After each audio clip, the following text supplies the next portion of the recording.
really everything's been so smooth. It's been really awesome. What's been the toughest part? Honestly, I think for a lot of guys, the toughest part is just being away from their family, to be honest. I know some guys are struggling with that, being away, being homesick, but I lived in Utah really by myself for this whole season, so it really hasn't affected me much. I think the biggest thing is just time structure. I mean, we're not just sitting around all day. We're right out of meetings, right into practices, so it really hasn't been bad for me. When you got moved up to #1 in the nation, how'd you take that? It was a shock. It was a real big shock. I was actually meeting with Coach Fitch, going over some of the playbook, just trying to get some things done. And I get out and my phone was just blown up. I mean, my dad was calling me, everybody was calling me, and I didn't really expect it, to be honest. I mean, it's such a blessing to be named that. I mean, I can't even fathom being named the #1 player in the nation. But, you get here and it means nothing, really. Like, obviously it's a big deal to be named 5-star, whatever, but you get here and you have no stars. Like, you're below the totem pole and you got to get after it. Yeah, did that help that you were already here? It wasn't going to get you another offer. Right, yeah, exactly. At the end of the day, I mean, it's just a pat on the back and that's it. Devin, when you decided to come here, you wrote something on social media about, I'm going to bet on myself. And that really is a part of playing quarterback at this school, because you understand the pecking order is guys just like you who are extremely talented and have great ability. How did you mentally arrive at that? That's what I wanted to do. That I wanted to embrace that sort of potentially difficult beginning to a career. Understanding how much is here. I think a lot of it came with me moving up to Utah. A lot of people doubted me going up there. Didn't think I would even play even this year. And so I think just having that underdog mentality, and at the end of the day, everybody can throw it. Like, no matter where you're at, everybody can throw it at the next level. It's all mental. And it's knowing the playbook, knowing coverages, knowing fronts. Like, that's it, really. Everybody's going to be able to throw it, and you got to get those things down. And so I just believed in myself, and I think if I want to go do the big things, I got to be with the best players around me. On that front, though, so referring specifically to the mental side of the game, there is that competitive element that every quarterback has to have. That self-assuredness to go out and play. Can you walk us through how you've become that person to come to a place here and compete with 5-star, 5-star, 5-star? How did you arrive at that? I think just going to all these camps. I think just through the years, I've built that confidence of, okay, yeah, I can stand with these guys. I mean, it even just started out throwing with my quarterback coach and throwing with guys like Tyler Shuck or Gunnar Cruz or Ryan Finley, Ben Finley, guys that have gone in the NFL as well. And I just realized, like, yeah, everybody can throw it at the end of the day. It really isn't about arm strength, and it's about getting out and knowing the playbook, like I said. But I think once I knew I could throw with those guys, it was like that confidence just took off, and I just realized that I got to do the other things right if I really want to make it. Devin, being here for the Michigan State game, I feel like the epitome of what any quarterback would want to see that day. Just being facetious here, but is that the day you decided to commit to Ohio State? It was not. It was not. Really, the day I committed, it was like 2 days before that I really decided, and it was a hard decision for me. You know, there's a lot of great options, and just at the end of the day, I just knew this was right for me. Yeah, but to see a day like that, I mean, you know the reputation Ryan Day has as a quarterback. So to see it to that level, does that kind of validate whatever thoughts you were already thinking before you got definitely. Just to see all the talent around them and making all those plays. I mean, Michigan State was the #9 team in the country at the time, and they just got after him, and so it was so fun to watch. And I could just imagine myself playing in that offense and thriving in that offense. I don't know how much time you've gotten a chance to spend around CJ, but obviously he's entering year 2. He's more of a leader now. I guess what are your first impressions of him and then the person of Kyle? Oh, he's a great guy. Both of them are great guys. I've been throwing out with Kyle. We threw it last night.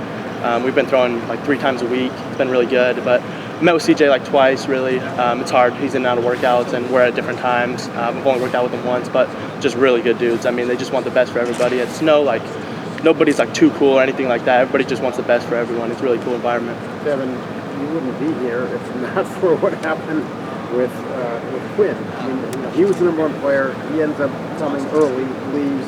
Now you're here. You're the #1 guy. Do you see kind of the irony or coincidence, or just what do you think of that dynamic? I mean, I think things worked out. Everything is how it's supposed to be honest. You know, I was committed to USC for a long time, and I think things just worked out for the better, and I think this is just where I'm supposed to be. I think this is how everything was supposed to be mapped out. And when Quinn left, did you immediately think, well, maybe that's a possibility for me? I was already committed before he left. Right. And so I wanted to come and compete with him. You know, I competed with him at the Elite 11, and I got nothing but respect for him, and I wanted to go out and compete against him. That was my goal. Devin, when you look at the way this roster is set up right now, and you know that CJ's going to be the starter, that puts you in a different position than maybe other freshmen who want to try and play right away. Right. How's that? What is that mindset like when you know that's probably not going to happen in year one? You know, even seeing this year, Kyle got in some games this year. You're really one snap away from getting in. So depending where I'm at in spring ball and everything, I could be one play away from being in the game. So I still got to attack with that mentality of I could still be playing right away. Can you talk about your relationship with Joe Germain and what he meant to you? Coach Germain's the best. I mean, my dad has grown up with his family, and we've known him for the longest time. And his boy Jack, me and him are super close. He's a year below me, and he plays quarterback as well. So he's always texting me, asking me for advice and everything. But oh man, Coach Germain, I wouldn't be here without him. And the 2 years that I had with him, 3 years that I had with him, I mean, I wouldn't trade it for anything. I mean, he taught me so much, and he was just an overall great person. I mean, his knowledge for the game was incredible. I can't say enough about Coach Germain. How much did he lobby you about Ohio State? You know, he was going to be biased about Ohio State because that's his home, but it's kind of funny seeing him all around the building, like all of his pictures and everything, but he just wanted what was best for me. So whose game at the NFL level or college, I guess, do you kind of see as the way you play, or someone you try to model a little bit? You know, I kind of try to take bits and pieces from everybody. I really like Aaron Rodgers. I think he's one of the greatest to do it. But also, my all-time favorite quarterback is Peyton Manning, all-time. I think a lot of it is just his mental side of the game. I mean, that dude, nobody studied harder than him, nobody knew more than him, and I think that's the biggest guy I want to go after. You can do a little bit more athletically than Peyton, though, right? Definitely. A lot of people don't think I'm very athletic, but even some of the coaches were surprised to see me running these past few days. So, Devin, when you come here, you obviously come here understanding what Ryan can produce, his track record of production, not only at this level but in the NFL as well. What's your expectation for that relationship with him and your growth as a player? Is that basically one of the main reasons you're here? Oh, definitely. I mean, I even tweeted out the other day, developed here, and just like, look at all the guys we have in the NFL. I mean, Joe Burrow obviously went on to LSU, but he was here and he got developed, and he's even said he wouldn't be where he's at without coming here. And I think Coach Day really knows what he's doing with, you know, every single little thing. I think the biggest thing before I committed, when I came on my visit here to Michigan State, just the attention to detail with everything. Like, they handed me this big old binder about just little things like 1-inch throws and all these little things that, like, I was like, wow, they really pay attention to the details and they really want what's best for quarterbacks, and this is why they develop all these guys, and it just blew me out of the water. When you're talking about that kind of development, it also means patience, right? Because those are part and parcel. You have to be patient through the process, understanding you might not play early on. How does that? We were talking about that a little bit earlier, but how does that? How can you process that when you want to be on the field? You want to be making progress toward your goals, but understanding that it might be painful. Yeah, I mean, obviously you're going to want to be playing, but you just got to know. I mean, coaches have a plan for you, and they know what's best for the team. You want what's best for the team. At the end of the day, if you're not getting things done, you're not going to be playing, and you want what's best for the team. You want to go win a national championship. So, I mean, you just have to put your time in and just keep your head down, just keep working. Like, at the end of the day, it's not a big deal. If you're not playing right away, you're going to get your time. Devin, George Fitzpatrick was just asked about describing your personality. He said you're goofy. You don't seem like a goofy guy. Is he exaggerating a little bit? No, I mean, no. You'll hear from my family anytime you talk to my dad. I bet if you asked him, he'd say I'm goofy, but just kind of a goofy, awkward kid growing up and everything. And you know, I don't know if you guys have seen, but like my freshman year, I was like 5'8", 115 pounds. I was a little guy and just a gangly little goofy kid growing up. So just how I was. Well, how would you describe George? How would I describe George? Yeah. A mess.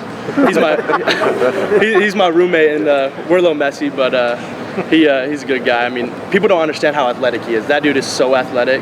Like, he has the best times for the linemen. He's even up there with some of the skill guys. Like, he's faster than a lot of the skill guys right now, and I helped him play in lacrosse, but he's a good dude. I love that guy.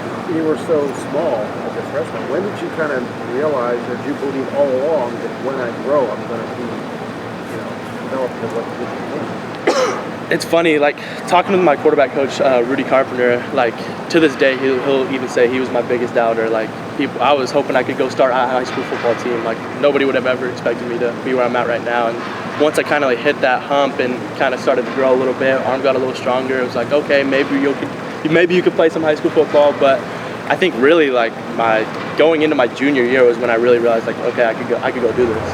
And could you just kind of explain your decision to go from Arizona to Utah? Yeah, there were some family things that went on, so I'm going to keep that. Did that prepare you for the winter that you're about to experience? Definitely. Some of these guys are freezing up here. like Kai and Ryan are from Florida, and they're like, man, I've never seen snow before. And I was like, I really barely saw it in Arizona where it was 120 in the summers, but moving up to Utah, I was only there for like 6 months. When I left, there was like 3 feet of snow, so I got used to it pretty quick. Did you really live on your own? Yeah, I lived with a family that was one of my receivers actually, but I was really on my own, to be honest. Yeah, I don't know how many of the receivers you got a chance to spend some time around, but you have around Coach and you have around Keon. And can you just kind of describe them as your first impressions of those receivers? Oh man, there's some freaks, really.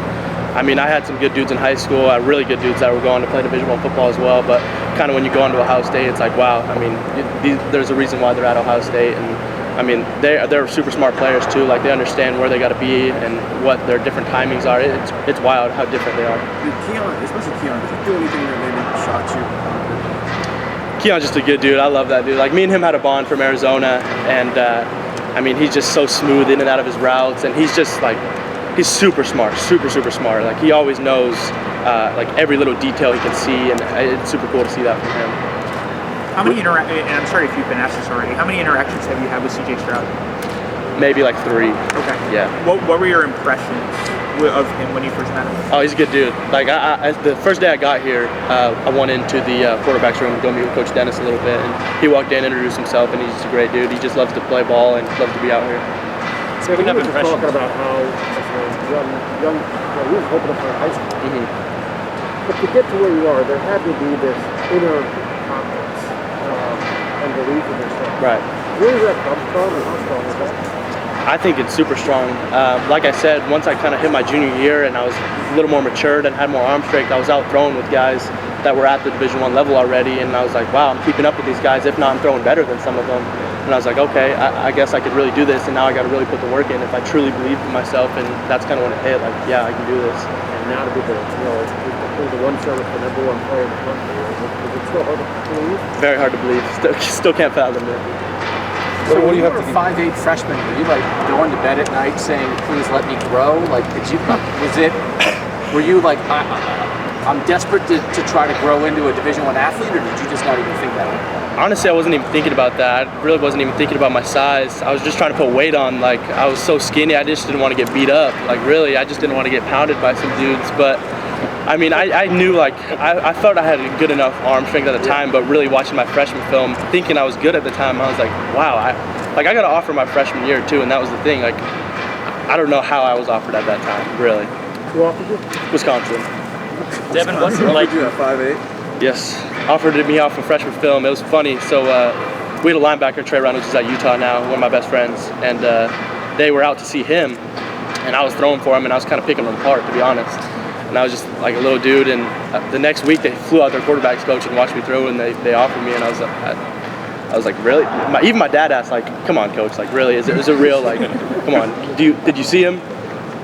Your dad was hating on you. Oh yeah, I mean, my dad will be my biggest hater of all time. Like, that's how it should be. If he's not criticizing me on something, something's not right. He's always got to get after me. Devin, what's it like navigating NIL as a freshman? Have you had any sort of opportunities come up? Yeah, there's been a couple, but it really hasn't been that big of a deal. I think I really need to start playing before I even worry about that stuff. Yeah, I mean, Ohio State offers so many resources about NIL. I think last week they offered some more educational or like specific employees about it. What have you taken from them? How invested is Ohio State in NIL for you student athletes? Oh, they're super invested. It just depends on what you're wanting to do with it. They kind of go after each guy differently depending on how they're going about it. Obviously for me, I'm not all the way for it, but like, I think it's a good thing for a lot of guys, but obviously I'm not too worried about it. But the guys that are worried about it, they're doing a really good job of making sure they're doing their taxes and all these stuff to keep them eligible and keep them out of legal trouble. Gotcha. I also wanted to ask you about Kyle McCord. You mentioned, I think, throwing with him and practicing with him. What are your impressions of him, and what's it like going to be his teammate going into the next season? It's going to be fun these next few years. I really love that guy. I mean, he's been so helpful to me. Like I said, we've been out here throwing 3 times a week, and he's been teaching me so many different things. Like, I go in the team room and we kind of go over some stuff with the coaches, but they can't coach us out here right now. So Kyle's really been kind of a coach for me right now, and I can't thank him enough for how helpful he's really been right now. Can you explain a little more the attention to detail stuff you were talking about with Ohio State? The binder. Mm-hmm. When did that binder come out? So I don't even have it right now, but they gave me a binder the day on my visit, and they wanted to show me like just how attention to detail they were. I mean, the binder was probably this thick. It was one of the like probably 8 binders that we'll have. About like quarterback play. Quarterback play, fronts, like every single thing we need to look at, every single thing. And when you see that binder, are you like, oh my God, this binder's gigantic? Or are you like, awesome binder? No, like that was the thing that blew me out of the water. Like, man, they really know what they want, and they really know what we need to know. And like that's why guys have success out of here, is because how much they really go into everything. And like compared to other schools, obviously every school is going to have different ways of teaching, but like I just knew that was it because of like how much they're really going to get after me. Like, have you seen the binder again since you got here? I haven't really looked at it much. They give me like portions of it. Little pieces. Yeah, just the little binder is what convinced you in the end, kind of, or at least clinched. It was definitely a big factor for sure. Devin, CJ's talked about how you kind of got on the fact that maybe his best skill set is his mind. Yeah. The way he thinks the game. What would you say your best trait is as a quarterback right now, before Ryan Van Corey Danson really got in there? I would say the same, really. It really helped me being in 2 different offenses. Coach Germain's was so complex for a high school team, and it was honestly very similar to kind of here.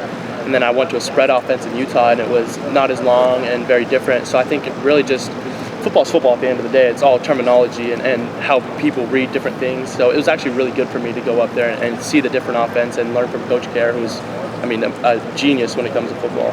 And so I think that has really helped me. When you say it's your mind, can you play on Friday? What's like a week of preparation starting Sunday look like? I mean, so we're only practicing like 3 days a week, 3 full practices and then walk through Thursday. But I mean, every day I'm meeting with Coach about, you know, what they're doing defensively, what kind of fronts are running, what kind of blitzes we're going to see, anything like that, and different tendencies that we're going to go after, or different guys that we think we have mismatches on. So. First page of that binder, first page of that binder, what did it say? I couldn't even tell you, to be honest. I mean, was it get the snap? I mean, what was it, something basic? Yeah, I mean, there was fronts, coverages, protections, different buckets of pass concepts. Each little like concept is under a category called buckets. So. Yeah, but that first page, did it grab your attention? Was it an attention grabber? I don't even remember what the first page was, but just how detailed everything was. Like they kind of showed me different things throughout the whole thing, and it wasn't really the first page, but yeah. Gotcha. Coach Tremaine's offense was kind of based off the Ram stuff, right? That he yes. started in the Yep. NFL. Like, was that a lot to pick up as a high school quarterback? And how did you kind of handle that? Definitely. It was definitely complex. It was more complex than anything I've ever run. But how well he taught it was really what helped me. And I was in there a lot with Coach Tremaine, watching film with him before games. And, you know, I struggled the first year, to be honest. I threw more picks than I did touchdowns. And I think just a year of developing in that offense and learning really what's going on. Because at first you're just hearing words and just looking at what's going on. You're not actually understanding who's going to come, when am I hot, things like that. So I think over time it just was really what helped me. Is there like a lot of drop back stuff in that offense, or were you still mostly out of the gun? No, it was all under center, really. There was a couple gun stuff, but we were mostly under center. How much then, I guess, was it appealing to Ohio State's coaches that you had, I guess, experience in like a traditional pro style offense and then more of a pro style? Definitely, it definitely helped them come after me. It helped with a lot of schools too, just knowing that I could be in different offenses and not just be so one-dimensional. What do you think you have to work on? What's the number one thing that you think you have to move on, show coaches? I'd say the biggest thing here is just timing right now. Obviously, I got to get in the playbook and learn all that stuff. Like, I'm so new to it right now, and I've been meeting with coaches about it pretty much every day, going through all that stuff. But a big thing is timing. Just guys are so much faster. Their routes are so much smoother, and I think out here throwing has really helped get that down and understand really, like, yeah, it is a lot faster than high school. I think there's a bit of a good cop, bad cop dynamic with the coaches. Coach May kind of prides himself on being the bad cop. Yeah. What do you think of that? What do you think about knowing that you're going to probably not get a lot of praise? I think that's the best thing for me. I think every quarterback should be getting ripped. Like, honestly, Coach Kerr at Corner Canyon, like, he was ripping me all the time. And he even said, like, one day after a game, I didn't play very well, and he came up to my dad, and he's like, man, I don't like it right now. He's just taking it so well, how bad I'm getting after him. He just doesn't say anything. He's just cool. Like, I think it's the best thing for you. It's just, like, he shouldn't be soft on you at all. Why do you think you have that attitude?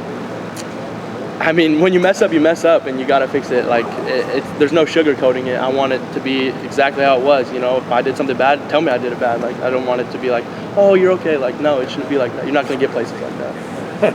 Have you gone back and watched like how this passing game has looked with Wayne and then Justin and then CJ? And I know it's been fairly consistent, but there's little things that I think Coach Day accentuates depending on the skills of the strength of those guys. Like, have you watched all three of those, and is there any one that you think might be more similar to how you do it?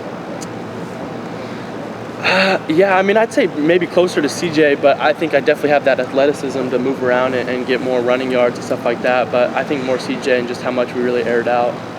How about, like, they didn't do it with Wayne, they didn't do much of season, but with Justin, there was a lot of, like, under center play action stuff, or I think more verticality in the offense, and it seems like you have the arm strength to maybe operate in those kind of areas as well. Like, do you feel like that's a strength of yours? Definitely. We threw a lot of go balls and deep routes in Utah, so I think that's definitely helped me this year. The first time that Ohio State really popped into your head as a possibility was when? So, Coach Alford, the running backs coach, called me, and it was actually through like a recruiting guy in Utah, and I was like, I mean, there's no way Ohio State's coming after me. Like, no way. It's the running backs coach. I didn't really believe it. He's like, no, man, they're seriously interested in you. And really, when it hit me was when Coach Dennis flew out to our practice and watched me throw, and it was a raining practice. The ball was like 10 pounds, but we were still just getting after it. Like, it was dumping on us. And Coach Dennis has a video, and he's just standing out there. He's in like jeans and a shirt, and it's maybe 20 degrees and just pouring rain on him. And he just loved it. Like, from that day, he just knew that like I was the guy that he wanted. And from that day, the next day, Coach Day called me and offered me, and that's kind of when I knew. When they actually flew out, that's when I knew. No little Ohio State sprinkles working with Joe Germain? Oh, definitely. I mean, he was always talking about it when I was in Arizona. He was always talking about Ohio State, but at the time, I didn't even have nobody was talking to me from here or anything. Yeah. So he really wasn't saying much until they truly offered me and kind of got down the wire. But I mean, like I said, he really wasn't pushing it at all. But I think in his head he really was. And then now that I actually am here, he's so happy. When he spoke of Ohio State, what did he talk about? What did he say? Just the memories that he had and just how bonded he was with that team. It's funny because at Queen Creek, I mentioned Trey Reynolds, who's a linebacker at Utah. Yeah. His dad was our athletic director, and he played safety for ASU with Pat Tillman in the Rose Bowl game. Oh, wow. Coach Germain went down and beat him in that game. Yeah. And they're together at the same high school and like closest friends. So it's a funny like dynamic there, and they're always messing with each other. But Coach Germain just tells us all about his stories and the Team Up North games and all the different memories that he's had. But he just he can't stress enough of how much he just loved the family environment here. It was just for him. Devin, when you were offered here, you were committed to USC at the time. Was it difficult to make that decision to decommit from USC? Definitely. I mean, I was so close with Coach Harrell and Coach Dagan. I still am to this day. And yeah, I mean, wish I really could have played for those guys, and I really love them. But at the end of the day, like I said, I think this is where I'm supposed to be, and I really love Coach Dennis and Coach Day, and I'm so happy to be here. What's it been like to kind of see what's been going on out at USC now with Lincoln Riley and Caleb Williams out there? Oh, it's wild. It's a wild world, and Coach Riley called me the day after I committed, and I hadn't put anything out yet. And he was trying to come do a home visit, and I was like, I think I already made my decision. So it was a weird deal because they never said anything to me about it, and it was like, I don't know. It was a very weird deal. But you're happy it all turned out. What the quarterback world is like now, in the revolving door. We just got here. It's a tough question to ask because we know this, but just in your mind, in your heart, how committed are you to being here through the ups and downs? Oh, I'm here through and through. Never even thought about transferring. Like, that'll never come to my mind. What stands out about Caden Curry? You've been around him a little bit. What jumps out at you about him? When you think of a D lineman, I feel like you think of some big old dude that just gets after it. But he's not the biggest guy, but he just gets after it. He really does, and he's proved it at the All-American game. I mean, he was getting after guys, getting after big old dudes that are going and playing the SEC and stuff, and he really proved himself. And me and him are actually really close. Our rooms are right by each other, and we're in the same classes and stuff. So I love that guy. Yeah, I was gonna say there was a buzz about him, right? I mean, as that week went along, right? Yep. I mean, there really was. What was the buzz? Nobody really expected it, to be honest. Yeah. Everybody kind of thought, just a little white kid, like he's not going to be able to do anything, and he got after the guys. Yeah. Hey, Devin, one other thing. If you're sitting here right now, you're sitting at Ohio State. What do you think, just from a throwing the ball standpoint, what is that one throw, if you could watch a guy make that throw that tells you whether he's ready, he can take that next step to the big time and stuff. What is that one throw that you knew when you finally got it down that this could take you places. You understand what I'm saying? They're an over-the-top kind of thing. Deep out. What is that throw that separates the honestly, the good from the elite, the number one player in the country? I guess it could be an out, to be honest, like a 10-yard speed out or something like that. I mean, when you got guys that can really move, I mean, you got to get it out on time, quick, and it's got to be at the right spot where a corner can't undercut it or anything. But honestly, you could tell from like one throw. It doesn't even matter what throw it is. Like coaches, when I was getting recruited, like coaches could tell if I was a guy or not just off of one throw. Yeah. You know, I've had schools come out and watch me throw one quick slant, and then the next day, like I've already been offered. Like I don't know. I don't know how people can see it, but they can just kind of tell off of one throw. How big are you, and how big do you want to get? Right now I'm 6'3", and I weighed 196 this morning. They want me to be 210 by spring game. Yeah, muscle milk down here. There you go. Yeah, how are you going to do that? I mean, There's a Raising Cane's around the corner. Good luck getting through the drive-thru, though. Yeah, it's pretty long, but no, we got the food up there, and they're giving us all the meals we can have, and I've been taking to-go containers, and right after class getting like 6 meals in a day. So it's like another workout, to be honest. Enjoy it now. Pounding down the food. So you, like 9-hour drive from your hometown to USC? Is that what it roughly would have been? From Utah, yeah. From where my parents are in Arizona, where my whole family is in Arizona, it's like a 6-hour drive. Okay. So when you committed to USC, did that feel, for lack of a better word, like a hometown school, like a local? And the question I'm asking is then, when Ohio State comes in, Ohio State's, not down the road, you got to fly here, right? I'm just trying to figure out your thought process of, did you think maybe I was going to stick closer to home, and then all of a sudden you're not? Yeah, I mean, distance was never an issue for me, to be honest. Okay. To be honest, I wouldn't want to live where USC is at. I mean, that's a pretty rough area outside of campus. Like, I would not want to live there. Okay. And it was strictly football. And so when I kind of was exploring other options, it really wasn't a big deal. But actually, there's a direct flight straight from where my parents live to here, and it's like 3 hours, so it's not a big deal at all. So when the Ohio State idea, you didn't have to like get over a hump of like, you just want to go where the best football fit. You would have gone anywhere in the country where you felt like I fit football-wise here? Yes, sir. Okay. Devin, in your incoming class, a guy like Caleb Burton, everybody talks about Texas wide receivers and whatnot. What are your impressions of him, and just how excited are you to get to play alongside him? Yeah, when we got out the first, what was that? We got out like the third day we were here. Me, him, and Keon were the only ones really throwing. We had a couple of DBs going after him too, but he's just so like electric, and he's just, I don't know, he just kind of jumps for the ball. He just has a big frame and like catch radius, to be honest. I mean, I did not expect him. He's so just smooth, and I don't know, he's just so twitchy.